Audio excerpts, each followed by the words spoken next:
Imana the reason a na-asị na ada alapụ ebe a na-echi ọzọ gaba ebe a na-alụ agwụ abụrụ is not that agwụ is an inferior ceremony, far from that. I'm saying more like na onye na-echeta. Nobody they like do their agwụ.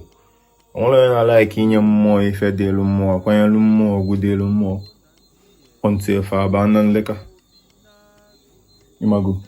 Everybody go just they go say maybe them na the exception. Say maybe nothing like that until now abandon liquor. I mean, why fix it? Why fix it if it ain't broken? And I want everybody is a spirit. Ibu Ichi. So kita now where you the bow follow. Now you know kita na bow follow. Do your chi ritual and start your awakening. Actually no until the food beef. Walozi akwa na ezezi when I using more for fuel in a reserve ki we low filling station. The only people who know about also rush jeme rituals afa gwa famo bo hafu.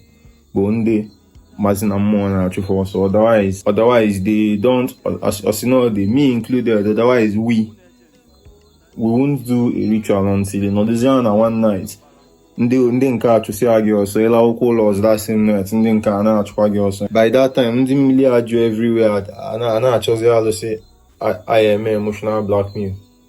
Chisom, I'm looking at you as a why. Me, I want if you ask me to help you have your more done, you give me $1,000 for my guidance while we are making Igbo more fashionable again. #memfa. Let's make Ilu Agwu become more like Ichi Ozo doings. Hey Amazina, just hit me up for your more advice, discussion, consultation. I love to talk with people. I love to talk with y'all. So it brings out the best in me. And don't forget to stream Hollywood music.